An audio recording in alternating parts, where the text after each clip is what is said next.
Okay. Greetings. Good afternoon, everyone. Hello. Welcome to our new venue. My name is Scott Pinsky, and we're pleased to have you joining us here at our new location for a program on the pending Congressional redistricting proposal known as Prop 65. 50. It's written 50. It's a matter of the I is not working.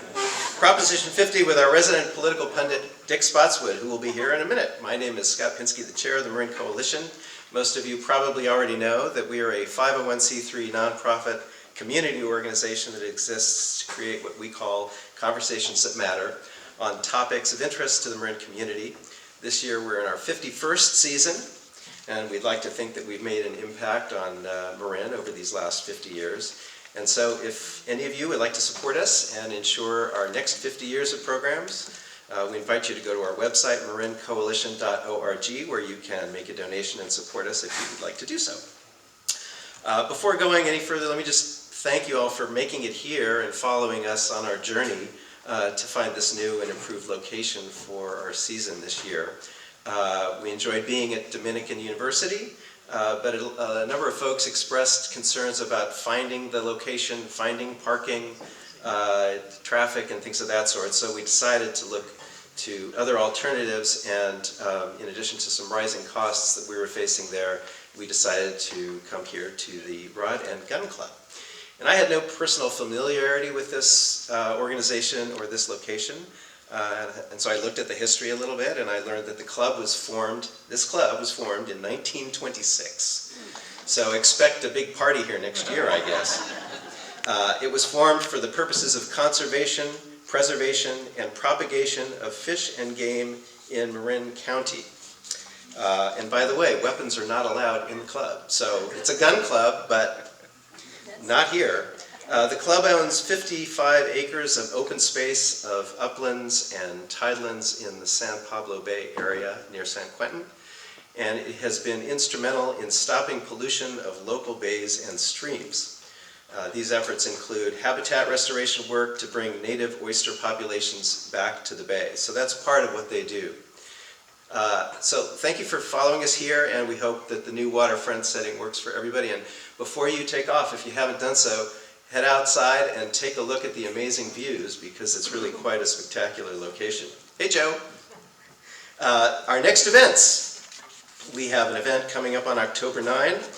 This will be political columnist for the San Francisco Chronicle, Joe Garofoli, in conversation with our own Greg Brockbank, who's sitting right there. And they'll be going over a variety of contemporary political topics. November 13, Matt Willis, who you will recall was the Marin County Public Health Director during the whole COVID fiasco. He will be returning to our podium to discuss, he's no longer in that position, but he's still following public health issues, obviously, and he will be discussing current issues concerning vaccines and public health at the federal level and local and state. December 11, Jason Freed, the Executive Director of the Marin LAFCO, that's the Local Agency Formation Commission. January 8, Human Trafficking in Marin. That will be a panel discussion where we'll have, it's co-sponsored, by the way, by the Marin Coalition along with the League of Women Voters and the Marin County District Attorney's Office to talk about that pressing issue. And then the other one that's proposed is scheduled I should say, is February 12. The title is Rancho Roots, the California Legacy of Marin. And that will be a discussion of the pre-statehood history of Marin County with a focus on the original land grants during the Mexican era and the life of the ranchos during that period in Marin. That event will be co-sponsored with the Marin History Museum. So you can see that we're doing some co-programming this season with other local organizations. It's to broaden our reach as well as broaden the range of topics that we can discuss, and we're really pleased that we're able to work with other local groups in Marin County to present some of these events. If you have ideas on similar kinds of collaborations, please let us know. So we have those 5 events that are scheduled. They're inked. and the dates are certain. We'll be putting those up on the website as we go along, and then we have other events that will be filling in the schedule as we go as well to make it a full season. And all of this is largely due to the efforts of Kevin Haggerty, our program director. So thank you, Kevin, for putting together, yes, there he is. Thank you for putting together a very solid season of really amazing programs. Okay, last little tidbit, if you've missed any of our prior programs, as you probably know, we record all of these. That's what this is for, and that's for.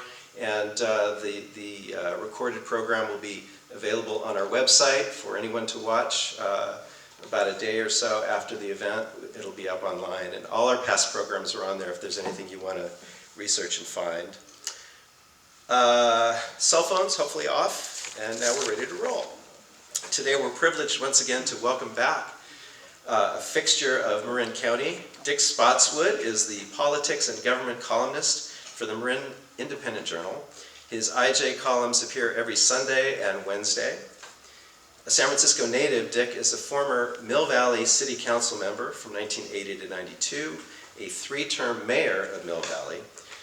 He also served for 10 years from 82 to 92 as a director of the Golden Gate Bridge Highway and Transportation District, representing Marin County's 11 cities and towns on that board. After 4 decades as an attorney, Dick has now retired from the law and is able to come and talk to us. So it is my honor to welcome back to our podium the esteemed Dick Spotswood. Thank you. Every time I drive by the Marin Civic Center or the San Francisco courthouses, my hand starts to shake. I don't have to do that anymore. Up a little bit. You're too tall. Too tall. There's somebody. Yeah. It's always a pleasure to talk about politics. I'm going to focus, but we do question and answers. Please go full bore on anything you want to ask questions and answers on, and we'll do a big Q&A section. But the topic of the day is Proposition 50, which will be one of the few items on the November ballot. It's technically a special election. It's a big deal unless you live in Fairfax. Because in Fairfax, there's a bigger deal. Potential recall of 2 members of the Fairfax Town Council. Yesterday the editorial board at the IJ had the proponents of the recall, and next week we'll have the 2 council members who are being the subject of the recall talk to the editorial board, and the paper will make a decision. They always endorse. I suspect they will endorse. I don't have a vote on the endorsement, but I do ask questions and am invited to attend. Other than Fairfax, Proposition 50 is a statewide proposition. It was put on by the legislature at the request of the governor, or the support of the governor. It was pretty much a team. The Democrats basically wanted to do it. It all happens because 2026 will be a major election in the United States for the United States Congress, Senate, and House of Representatives. Put aside the Senate for a bit because they don't have districts, but the House of Representatives in every state, except those states that only have 1 member, have districts within their states.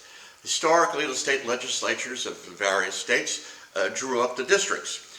They've been fooling around with those since Elbridge Gerry, who was a signer of the Declaration, or the Declaration of Independence, was in Massachusetts, and he did the same thing. That's why we call it gerrymandering, in honor, if you will, of Elbridge Gerry 250 years ago started this stuff. So there's nothing new under the sun. This year, it's very close. It could swing either way.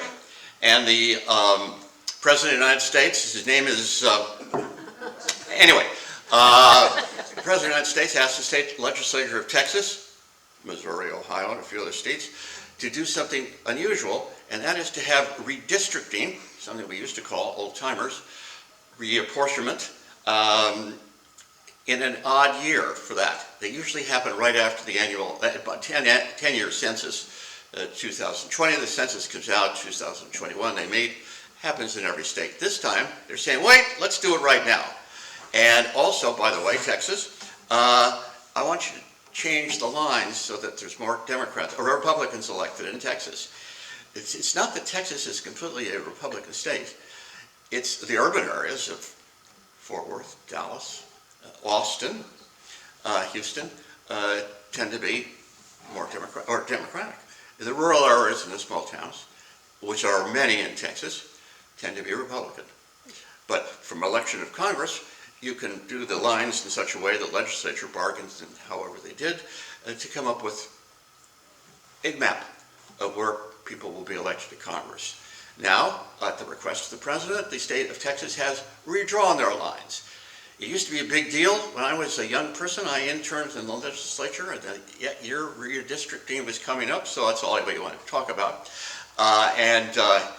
You really had to be a keen observer and counter and have your calculator out there. Now, AI can give you a district in any state, probably within 2 or 3 minutes.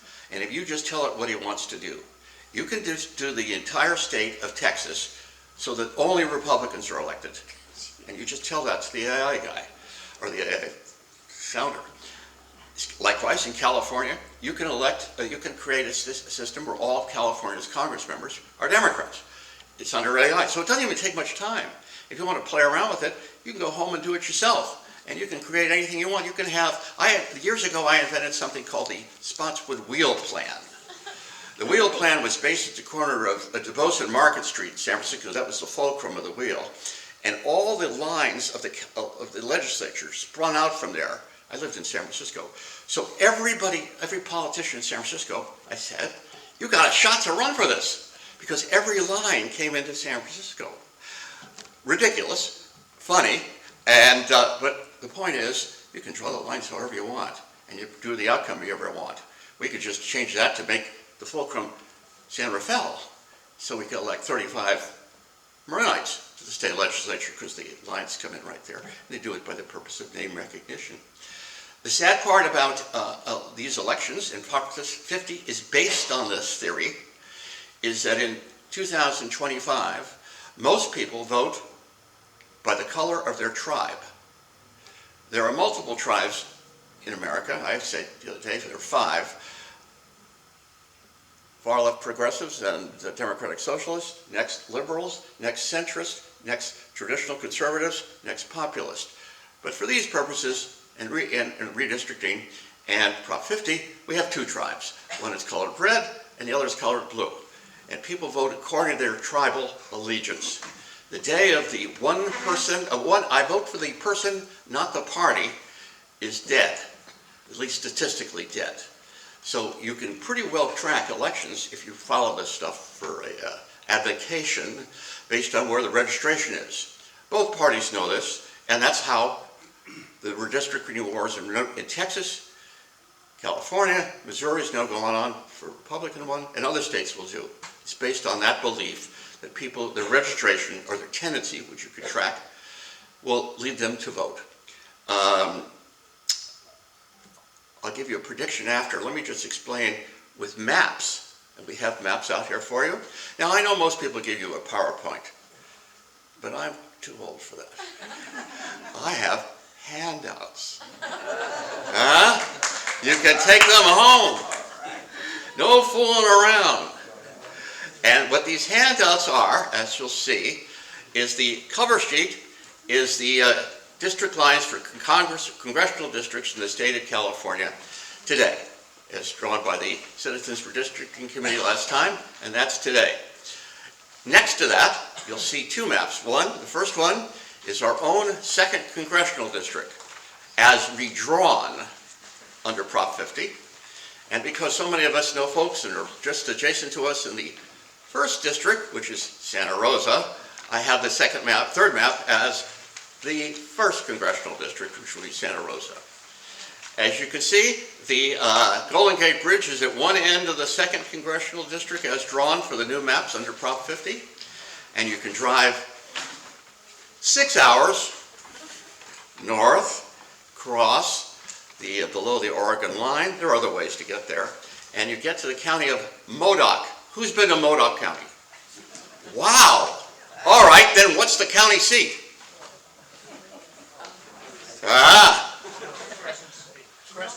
That's Del Norte. Modoc is on the Oregon-Nevada line as far north. East. Excellent. Population 3,000. The county of Modoc has a population of 8,500 total. I had the opportunity to go there with my wife's cousin, who lives in Strawberry, but he wrote a book called Courthouses of California. And so we used to do California road trips, places our wives did not want to go to. Alturas was one, so he and I went up there and we actually ran into the president of the Board of Supervisors. And then usually we drop by the Superior Court judge, there's one, and say, hey, Ray wrote the book on the courthouses here, and you get a very nice welcome. Rural,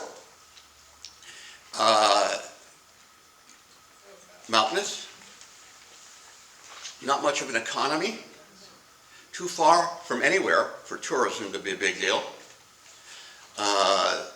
The extractive industries which kind of power them in the first place have died, and farming's still a factor, but it's not a wealthy place.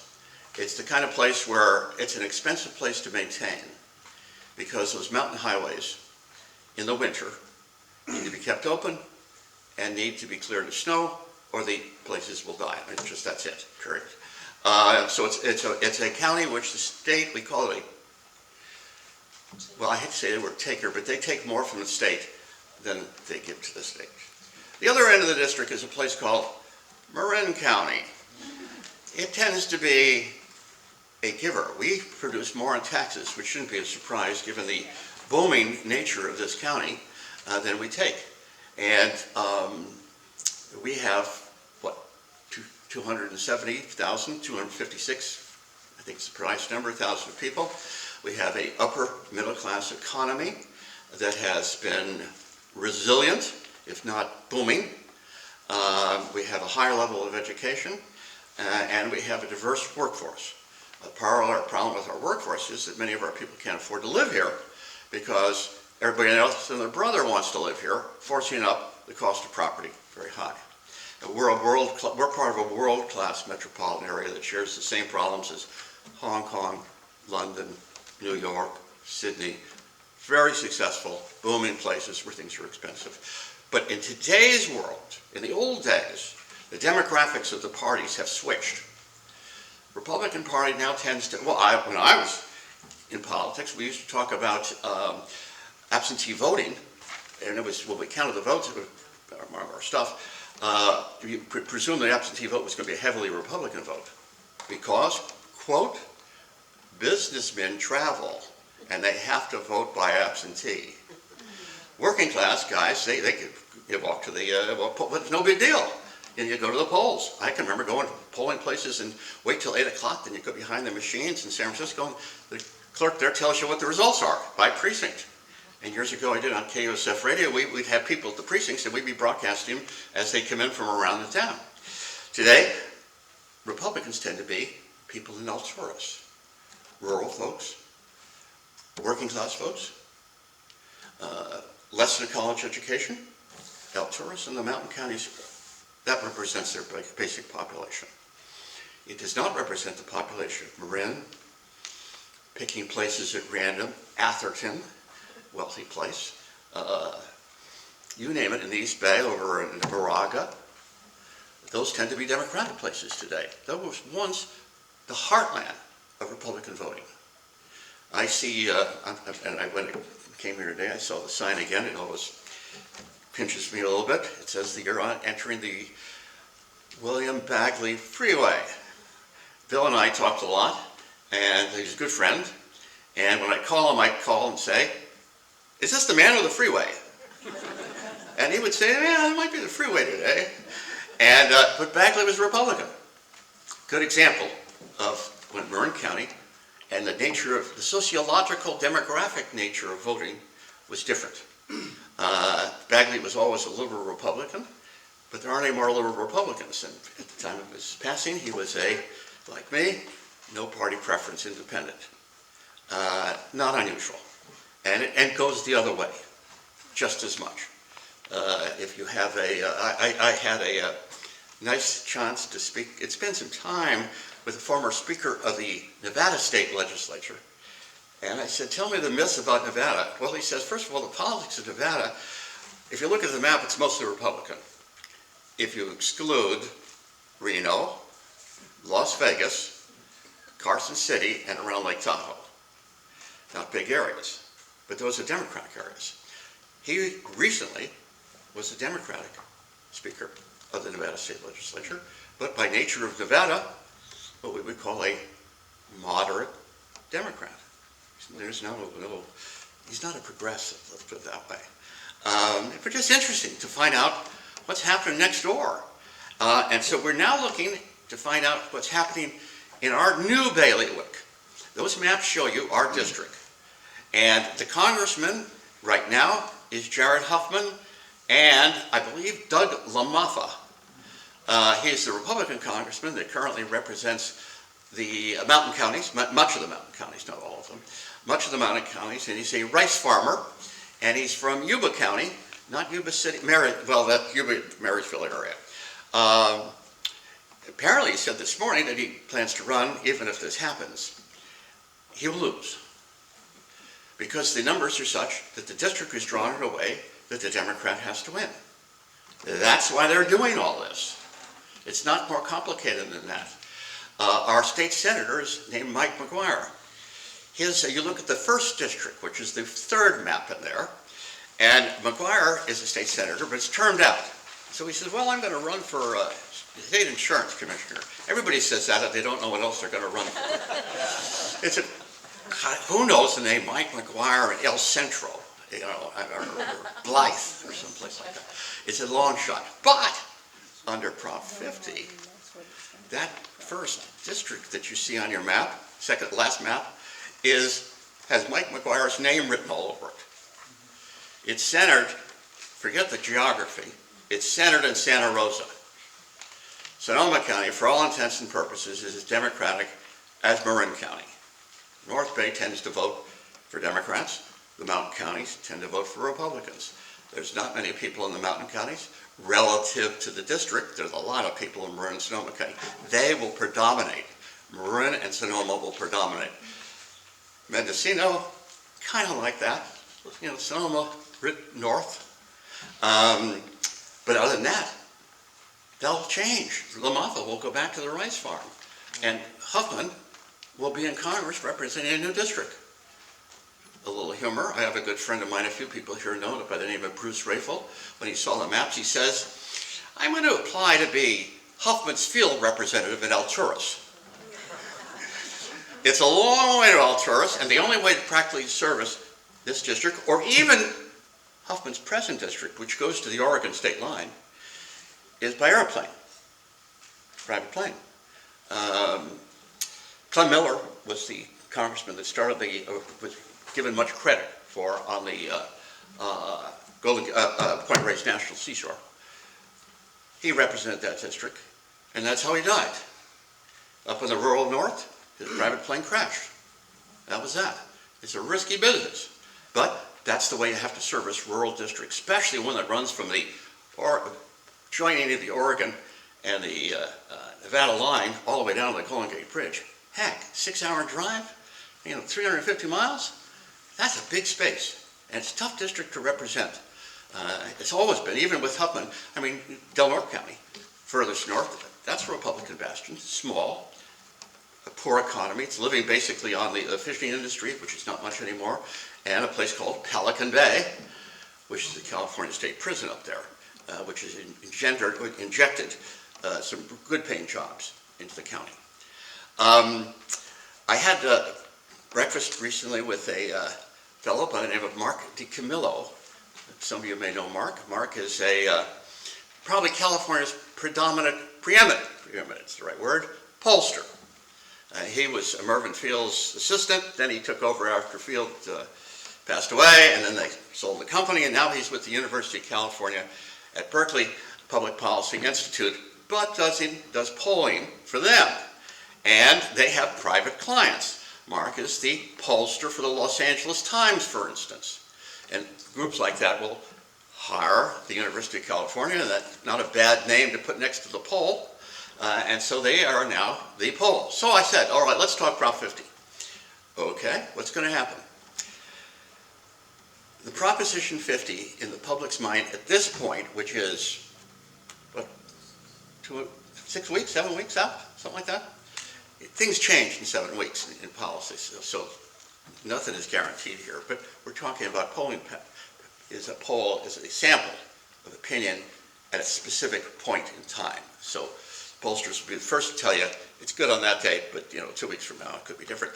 Anyway, the polling shows that Democrats regard this measure, Proposition 50, redistricting to benefit the Democrats, as a vote against the Trump administration, period. The details don't tend to interest them.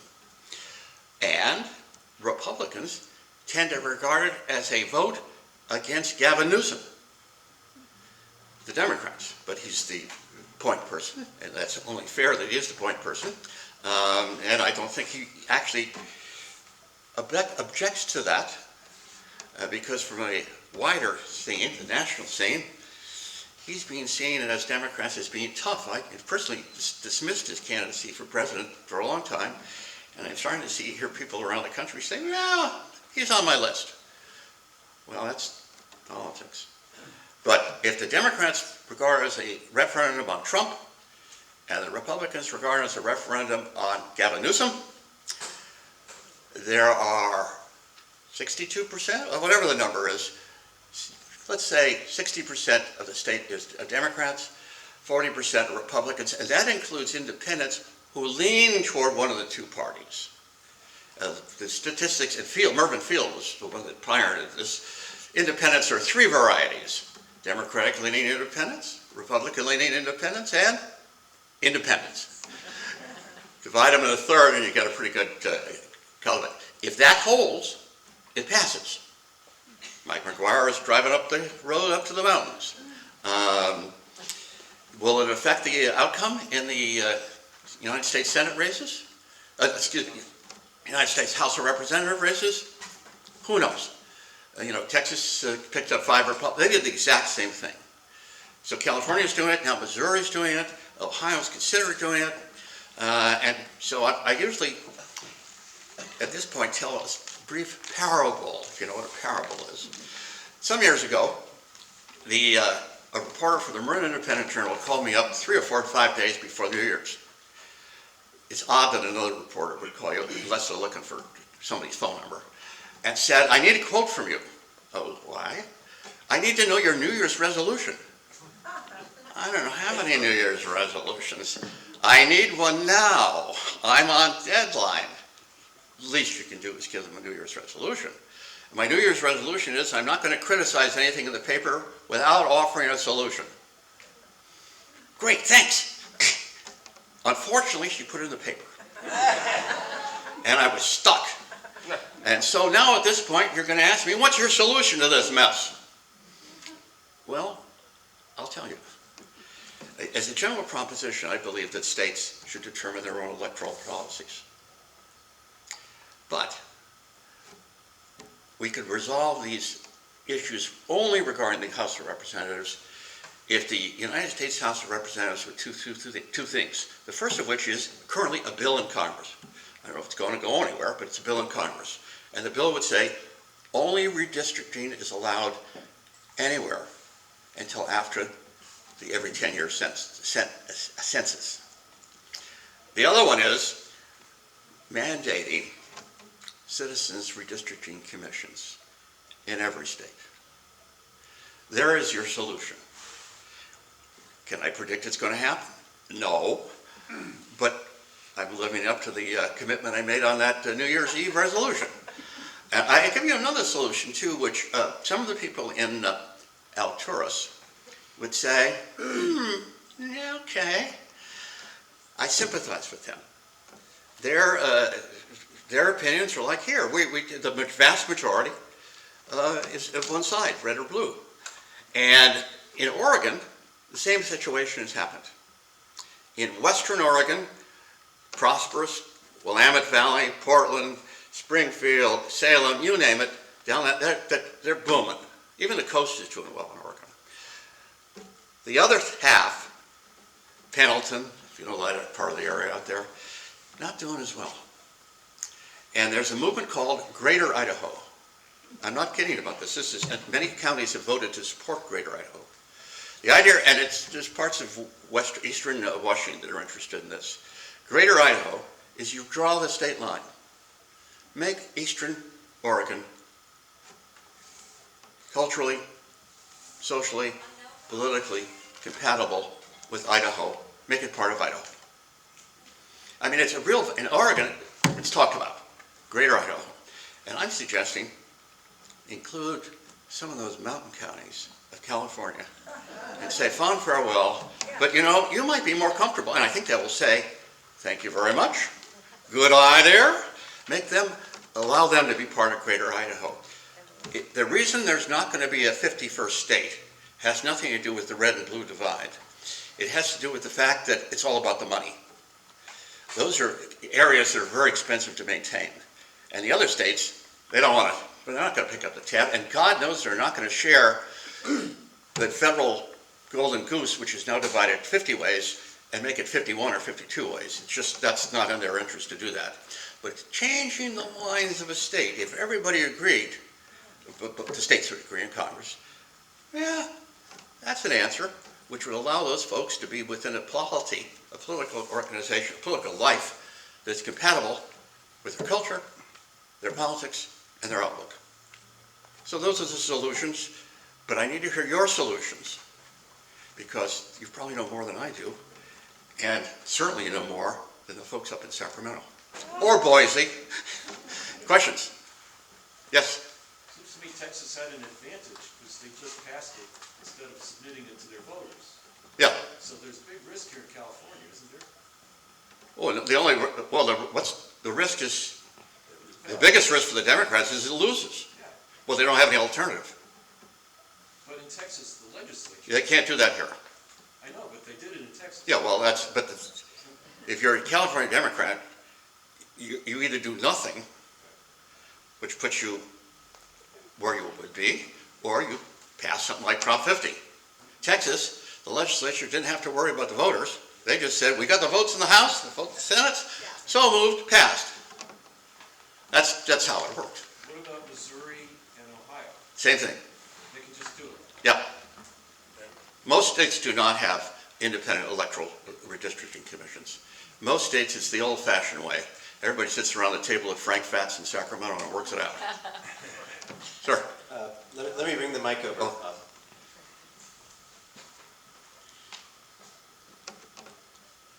Yeah, I'd always been pleased that California had that independent redistricting commission. And one of the hits that the Republicans are trying to say is, well, it really wasn't independent. These were all appointed by Democrats, and so it's not really independent. But it seems like it's worked well. We haven't had challenges. It's, I think, been a good system. Would you agree? I agree, it's a good system. The Democrats don't appoint the members. That's not correct. The members are selected by the California, a neutral state bureau. Who knows the name of the title? It's 4, 4, and 4, Dick. What's it called? I'm not saying, I don't know who was appointing them, but it's 4, 4, and 4. The 4 Democrats, 4 Republicans, and 4 In Independents. the Oversight Committee, yeah. But then there's another group that supervises that, and it might be the state auditor. Fair Practices Commission? Huh? Fair Practices No, Commission? it might be the state auditor, somebody really bureaucratic like that. And it's called, we make the maps, or we draw the maps. If you go Google, they have a whole redistricting commission, Citizens Redistricting Commission, has a terrific website. I was a big supporter of Citizens Redistricting. So the system in California has not been challenged by any party and is accepted. And that's true. It's just not that the Democrats appoint them. It's the whole purpose was to be balanced. Questions over here? Dick, I agree with both of your alternative solutions, so good on that. Question for you though, somebody mentioned Texas. In Texas, wasn't there a legal decision that redistricting was the solution? It was based on a lawsuit against Perry and against Abbott, and the names were Spanish, so I'm assuming it was racially based and required a redistricting, and this was the result of that. Have you heard about that? as my wife instructs me, when you don't know something, say it. I don't know. Usually I'm criticized for doing the opposite. Yeah, let me tell you, I think that I don't know.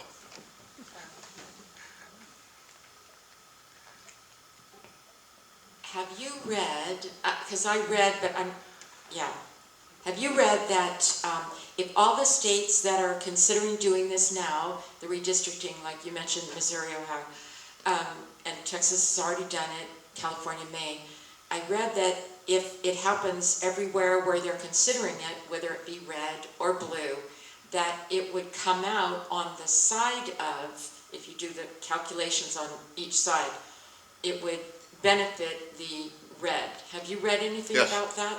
Yes, I've read the same thing. I think that's... Do you agree with that? Well, yeah, the Democrats' response was, well, yeah, it'll benefit, if you agree with that. That's my opinion. I happen to agree with you. It's not universal, but I agree with you.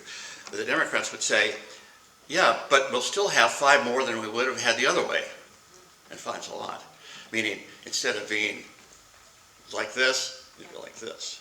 And so, you know, but I've read that, and it makes some sense. The question, you know, is what about states like Illinois that are not considering it? Governor J.B. Pritzker is considered a leader now, a leading person.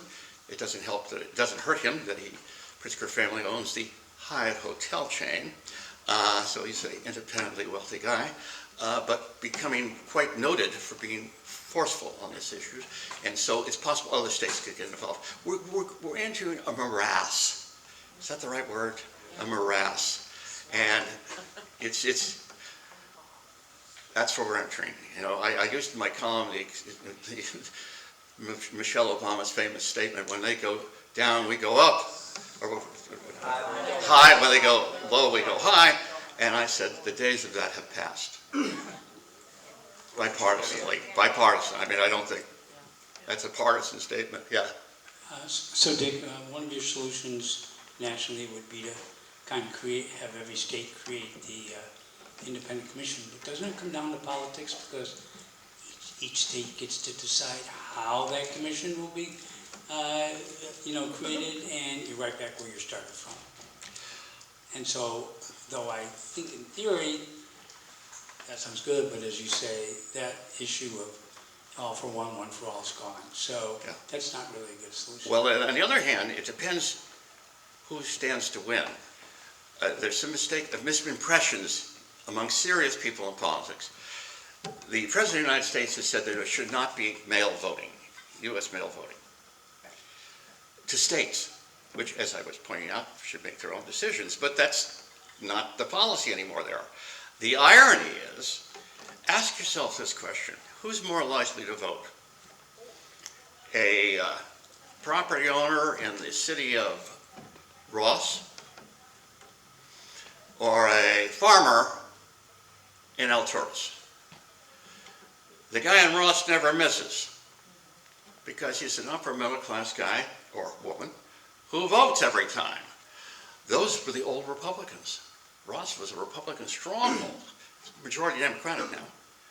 That's the change of things. And the old workers that were the Democrats, the coal miners, they don't always get to the polls. That's why the Democrats used to have armies of get out the vote workers, to get those folks to the polls.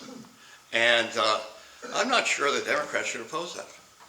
I personally favor a universal ID, or a voter registration ID at polling places, which is a Republican request. And Democrats have said, no, no, no. You go with that same person in Ross, it's like me. You got an ID? I have a driver's license. I have a global entry card with my picture on it. And should I bring my passport too? It's all in my safety box, in my strong box. Upper middle class people don't have any problem presenting IDs. Some poor schmuck in Hillbilly, Alabama, if they got a driver's license, they're lucky. I'm not sure the Democrats should oppose that. I support it. Some type of ID. Most countries have a universal ID, kind of like we have Social Security cards, but it's a plastic card with a picture on it. You say, I'm a resident of Italy, the Republic of Italia, And that's what you have. I think the two parties have kind of are still living in the 60s and 70s. Let's put it that way. Things have changed, and things are changing. Some for the good, some for the bad. Anybody else? Yeah, we have one over here. By the way, you should keep that ID on you when you go to Home Depot. Well, this question is going to be about the Ross Valley Sanitary District, I can tell right now. Commissioner! There we go. President of the board. Oh! I wanted to point out the whole thing about voter ID is a complete fraud. Nancy Pelosi is saying that, some people can't get voter ID. She's been in Congress for 45 years. What's she done about it? Not a damn thing. She doesn't believe it. I don't believe it. And there's a YouTube on that about what white people really think about blacks. And there's a bunch of white kids on college campus saying, the blacks don't know how to get driver's licenses. And then they went to Harlem and they're asking a bunch of people like, what are they talking about? I mean, how did they even come up with this? So it's a crock. Well, we could have we already kind of have a universal ID. I have one on me right now. It is my Costco membership. No, that's a compromise. Anyways? Questions over here? Dick, a very informative talk as usual, but I'm looking beyond Proposition 50 to 51, and that is term limits for all politicians. I hope that's going to be the subject of your next talk. Well, I'll make it very brief right now. I come from a town, Mill Valley, which does not have a term limit law. It has a tradition, culture of term limits. It's enforced, let me assure you. In fact, when they come to the IJ editorial board, I ask the candidates in Mill Valley, have you taken the pledge? And if not, the word will spread. That's informal. I believe, no offense, Doug, how long have you been on the board?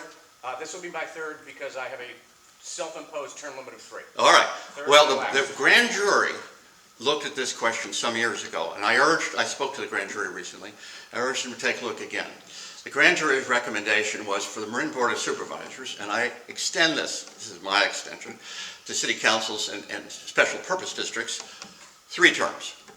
That was their suggestion. And if you got to make a decision, why not look at the grand jury and figure they thought a lot about it? Makes sense to me. So not only do I have a problem with it, I support the idea. And there's life after politics. And these guys got to understand that. You could, if you don't know what else to do, you could at the very least write a newspaper column. Bob, one second. Question over here. I'll get to you. The IJ opinions pieces are very often, we should da-da-da-da-da-da. When you make a commitment to not give your opinion unless you're offering a solution, to offer solutions that do not connect with the world that we live in, but connect with some alternate reality, I don't believe is really giving solutions. Okay.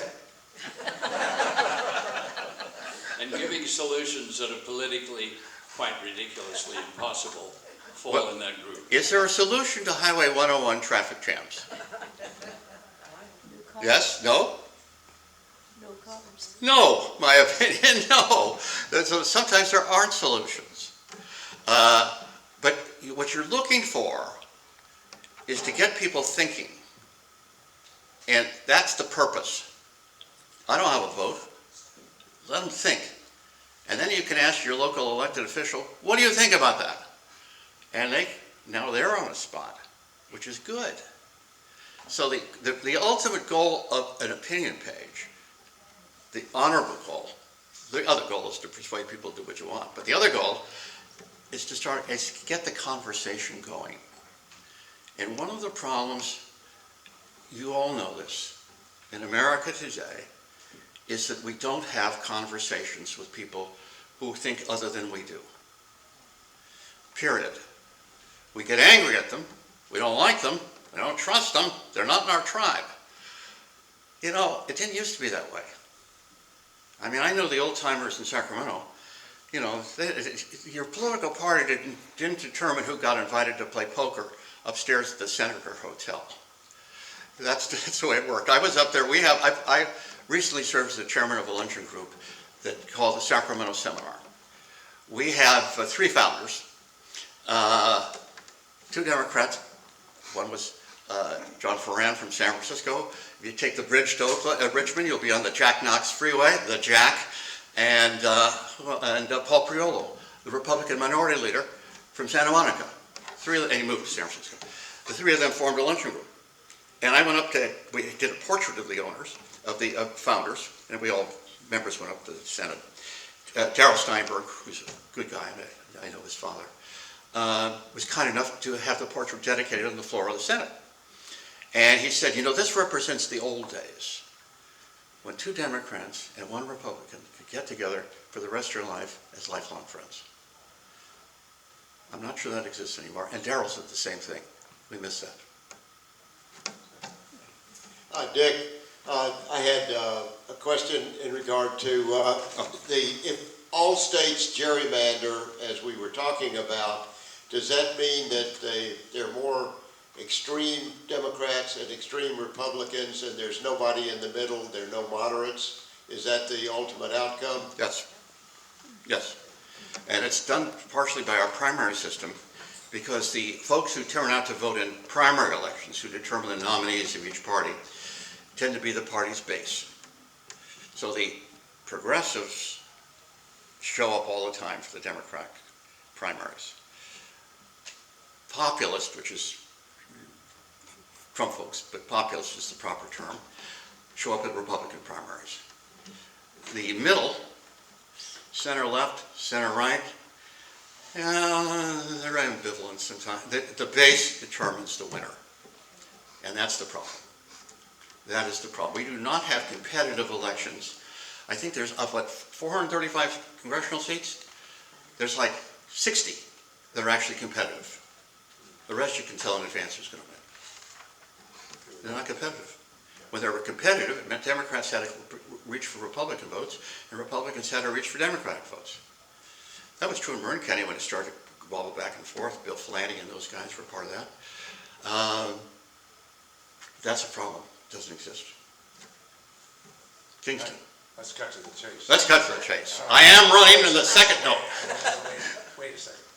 The last poll I saw was 46% were in favor, and then like 35% were opposed. That's a pretty weak start. But I think it's both sides assuming they both spend equivalent amounts of money for on the other side. So who do you think is going to, which way is it going to go? Well, as I said, it more and more is becoming a referendum. Yeah. That's not a complicated argument. You can argue that it's going to cost $250 million to do the special election, and the Democrats respond, remember the recall of Gavin Newsom? Special election, same cost. But it's a tribal thing, and we're in tribes. And so if you base it on that, that's how the cookie crumbles.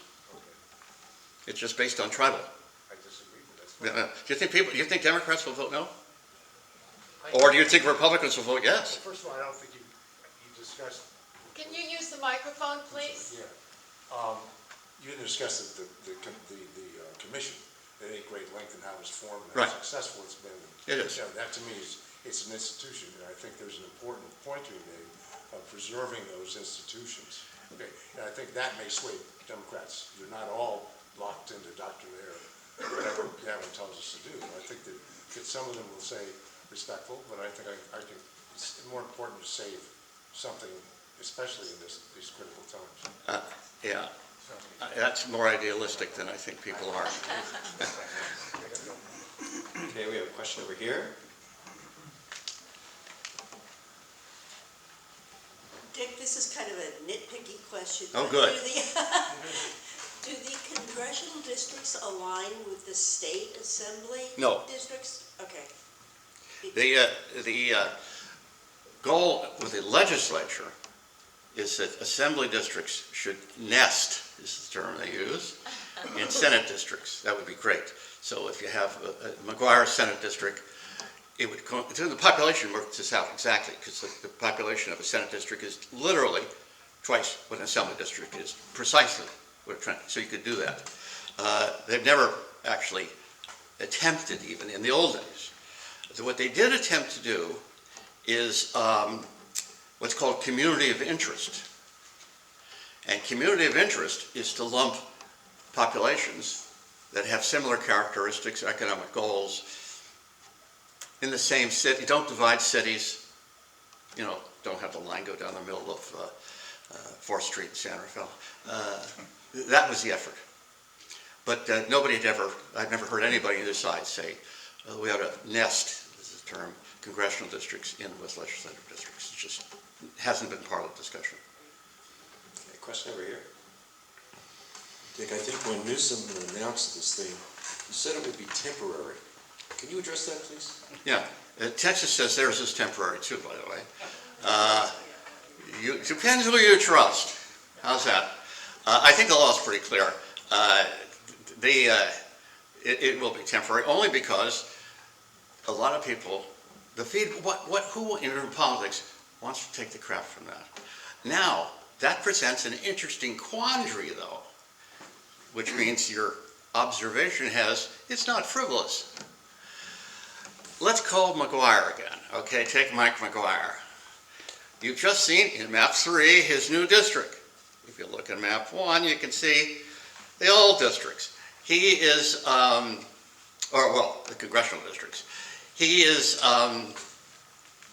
going to win a district which runs from Marin Sonoma line up through Santa Rosa, and it's just demographically going to take in all sorts of Democrats, and then it's going to move over to Reading, which is probably to the right of Trump. But that's fine this time. What happens in the new lines when they go back, or if they go back, or the new redistricting in 31? It'll be probably unlikely that the Citizens Redistricting Commission will mimic Prop 50. Unlikely. So that district kind of goes back to where it was. Even if they do redistricting, because the citizens will do the redistricting. You could go back to the old lines in 28. You could do that too. I'm not sure where it's at 28 or 30. It's either one or the other under the law. But the quandary for those folks who have been elected, Democrats who have been elected, in districts which morph into, at the least, competitive and at the most, Republican, their reactions might be different than mine, and who knows what the politics that would be. So I'm saying I don't want to give it 100% legitimacy, but I'm saying it's legitimate concern. I don't think it'll happen, but it could. How's that? Okay, question here I'll from Doug. just talk loud. There's zero chance of that. If Sacramento is going to pass this law, and they're going to get 5 congressional seats, the Democrats, the chances of them giving those seats back are 0. Well, use the McGuire example, I think is the example. Look at Massachusetts and Connecticut. They have a significant Republican population and 0 Republican seats. None in Connecticut, none in Massachusetts. It's more most states, yeah. You know, so once you have that power, you're not giving it up. It's similar in North Carolina and South Carolina. Yeah. You know, there's a lot of Democrats in the states, but there's not many Democratic congressmen, unless what they do is they intentionally draw a black district. So you take all the black voters out of the Republican districts, so they don't present any problems, and you put them all in, and James Clyburn wins, right? Mm-hmm. And so I had a friend of mine that was a lobbyist in Arizona, and he represented dog racing interests. Dog racing. Well, and I said, who are your opponents? Oh, he says, horse racing interests. He says, there's no clean money in this race. They're all involved. Horse racing, dog racing. Couple more. The late Jim DeVillio. You mentioned gerrymandering, and yet you said they used to do that to pack all the black voters into one district or something. I thought I understood that racial gerrymandering was declared illegal by even our current Supreme Court, but political gerrymandering is declared okay. And what happened is then that the states that used to have to get federal clearance for any changes in their election law got released a few years ago in a Supreme Court decision. So now they're, some would say, running wild with overly partisan schemes, including redistricting. And some are saying that the solution is go back to having the U.S. Department of Justice, assuming it's run by someone other than the current president, monitor those proposed state election changes so they don't go too far as they currently are. Well, the problem is Republicans would say that works during the Democratic administration, but it doesn't work in the Republican administration. Wasn't it fairly First, stable for decades? yes, but controversial. I'm not saying it's bad, but certainly it was considered partisan, or had partisan benefits. How's that for shrink? Next. Dick, you write 2 columns a week, and I'm impressed by the quality of the writing. But I'm amazed that you can pull that off. What's the process? What's your backup? What's your support system for getting so much out there like that? How do I get that out? Yeah, how do you? Well, first of all, my motto is making enemies twice a week. And the hardest part is coming up with solid, underlying topics. I'm lobbied constantly for, why don't you write this, write that, but they're not necessarily good topics. And one time, my political lunch group we travel occasionally. We were in Baton Rouge, our political week in Louisiana, and the political writer for the New Orleans Times-Picayune was our lunch guest, and somebody said to him, "How do you decide what to write about?" And he said, "I pick up the paper in the morning and I write about whatever makes me angry." And I said, "Yes, that's a good idea." And so I've done that. It helps me retired, but I actually was writing when I was still practicing law full time. But I'm as busy as typically, some of the retired people looking out the window, other retired people are saying, "I got to slow down." And so it's a lot of work. The biggest work is meeting with people, because I believe you have to sit down with the people you're going to write about. And that means, I'm not a big lunch guy, but I probably have breakfast with somebody related to the IJ, not the paper, but the column, 3 or 4 days every week. Then there's the phone calls, and why don't you come to my meeting, and you want to be out there because you want to see it yourself. You don't want to take somebody else's word. And then sometimes you go to meetings and you say, "Oh, Jesus, I didn't know that." I once worked into the Larkspur City Hall, and the council was supposed to meet at 8 o'clock. I walk in, and there's nobody in the room except a clerk. I said, "Where's the council?" "Well, she said to the back room." I said, "I want to go in." "Oh, I think it's closed." I said, "I think I'm going in." It wasn't closed session. They just closed the door. Well, you wouldn't know that unless you actually said, "Why is the door closed?" And they all said when I walk in, "Oh, hi!"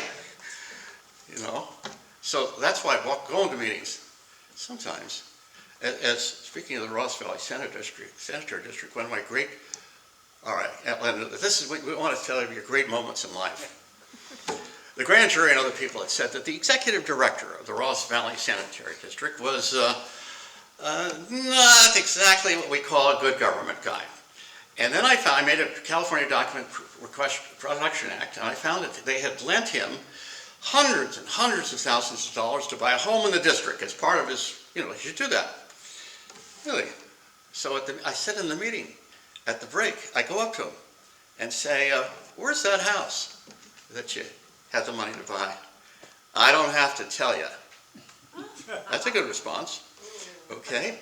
I go back to my seat, text. Somebody mentioned Bruce Rafel before. Bruce is a professional real estate appraiser. He understood the situation, and before the next break, he already texted me. I checked all 58 counties in California. He doesn't own real estate in any of them. I said to the executive director, "I see you don't own real estate in any county." "Oh, no. Then the next day, he goes to the office in the morning, directs the secretary to destroy these papers, leaves, apparently goes to Miami next that day, and then went to the Philippines. He's not from the Philippines. And they, at the request of everybody was realizing, they found out that he didn't spend the money on what he was supposed to. He took it, pocketed it, and he's fleeing. And so the Philippine government extradites him to the United States on the basis that he's an illegal immigrant. And at the airport is the Marin County Sheriff. So that's why you go to meetings. I'd like to point out that was before my time. Yeah. To Doug's credit, I wrote a piece after a while recently ago calling it the big turnaround. And I'm calling this column, Sunday's column, the second big turnaround. It's about the Tampines Union High School District. But the first big turnaround was the Ross Valley Standard District, which, of course, they got rid of some of the directors, cleaned up the act. Yes? Okay, question over here. It seems to me this problem with Prop 15 is about the duopoly we live in. Yeah. And it's kind of run its course, I think, to the point where we have this political establishment that is basically destroying the country. I mean, we can obviously see that now. And so in other countries that are actually democracies, they have multi-party governments that represent enough of a diversity of the interests of the country to force discussion. You have to create coalitions. And so that is something I thought in California, given our direct democracy through the initiative process, we might be able to somehow or another solve that problem in some initiative that would work towards creating third or fourth or even a five-party system so that we would break up the stalemate that we have currently in Sacramento. Thank you. All right. A solution, which is not a solution, and a story. A solution. With direct democracy, there's no reason we have to have the political setup we have with two houses and everybody elected up. No, two parties. No, but I've got there. We could change that, and we could create one of the means to have a multi-party system, and that is effectively a parliament. There's no reason why the state government of California can't be governed the same method that the provincial government in British Columbia is run. One house. Nebraska has one house.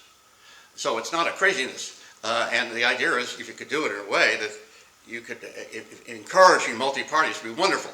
Now, on the other hand, a few years ago, a fellow by the name of Quentin L. Cott. Does that name ring a bell to any folks? Yes. Quentin was the supervisor in San Francisco. He was then an independent state senator, one of the few, and a Superior Court judge. And I'll be mentioning this soon. He's also on the board of directors of the American First Amendment Coalition. He's a big First Amendment guy. Quentin calls me up. I used to drive him when I was younger, and I know him pretty well. Spotswood, he talks like that. Spotswood, you've been writing about this stuff. Why don't you go down with me to the Stanford University Club? I'll drive, and we're having a meeting. Tom Campbell will be there, and we're going to try to form a new party in California, something in the center. Okay, Quentin, I'll go with you. Go to the Stanford Club. This is the beginning of what was then called the Common Sense Party, or it's called the Common Sense Party. I wrote about it a lot. I have friends of mine that joined. I think a former Nevada mayor and congressional candidate, Dennis McQuaid, is a member of the Common Sense Party. And there's other folks in that category. The last time I talked to Quentin, I said, how's it going? Yeah, not well. You know, the public just didn't respond. And they had some money from Silicon Valley folks who were interested in this, not the tech bros, but people that had some cash. So they are not completely unfunded. But it's hard to break up the duopoly.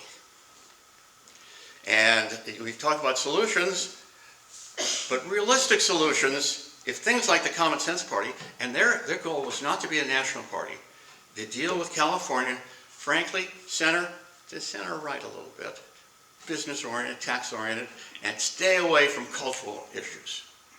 They weren't interested in that. That's not, we're talking about, that's everybody will make up their own mind. We want to be basically a small business oriented party. It didn't go anywhere, or it hasn't so far. Other countries, everybody is mandated to vote. Do you think that will ever fly in America? Well, in Australia, you're talking about. Yes. No. It just goes kind of against our sensibility, our tradition. You know, if you don't want to vote, don't vote. A lot of people, I think I wrote this one time, it might not hurt if they didn't vote. I'm not talking on a red and blue basis. I'm talking on the following basis. Another story. Years ago, my son and I, he's now 45, this is San Rafael, but this was years ago. He and I were going to Channel 22 in Rohnert Park, where I was going to host the evening election returns. And Alex, who is to this day a technical guy, was a volunteer cameraman. Public television, you don't have a lot of money, you have volunteer cameraman. But first we go vote. And there was a big issue of a state legislative race at that time. And who was running, I don't know, but I'm sure we had it on television that night. But we go in, and Alex said, "Can you give me a card on some of your recommendations?" Well, I'm thinking propositions. So I do. And we come out of the ballot booth and get back in the car and head up to Rohnert Park. And I said, "Who'd you vote for in the assembly race?" "You didn't mark anything." I know, I figured it's been talked about so much, you'd make your, well, basically, he made his decision in the booth based upon the 3-word summary of the person's occupation. That's not the best basis to cast a ballot. And if you ask yourself, how do people find out about legislative races? We have an assembly contest coming up. How do we find out? Well, you can get the advertisements you get in the mail or on television or on the internet from the candidates, but that's not going to tell you anything. We don't have any weekly newspapers anymore, except in Tiburon and Point Reyes. Print we're surviving, the IJ is surviving because of the blessings of 2 things. An older community that's prosperous. That doesn't exist everywhere, and so you have news deserts in America. How do people make their decisions? Well, as my grandmother would have said, I'm half Italian, she always voted for the Italian guy first. That was, start with that. But suppose they're both Italian. Then it became a trouble. And one day they had 2, and she asked me, I can't decide. Jack Urtola, she would have said in Italian. Urtola was a San Francisco supervisor, a prominent guy. And I wasn't close to him, I was closer to the other guy. And I says, Noni, Urtola's a Protestant. Oh, that settled that. Urtola was awful. He was. There were not many Italian Protestants, but he was one of them. Well, my grandmother was a member of the Italian Catholic Federation. I'll tell you, that's not how we should vote, but it's how many people vote in less than prime races, less than marquee races.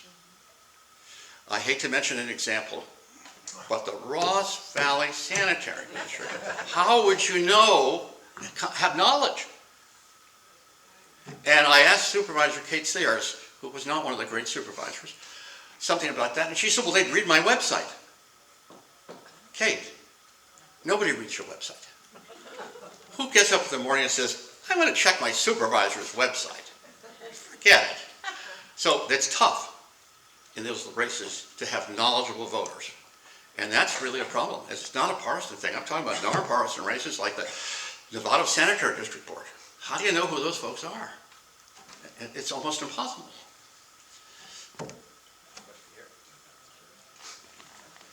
Aside from how they're going to pick up the one state in our area, where are the pickups in for the other Democratic seats in the state? Orange County. Orange County has changed a great deal. Once again, our old stereotypes are different. There are very conservative bastions, very liberal bastions, huge Vietnamese population, substantial Hispanic population, not Spanish, Hispanic.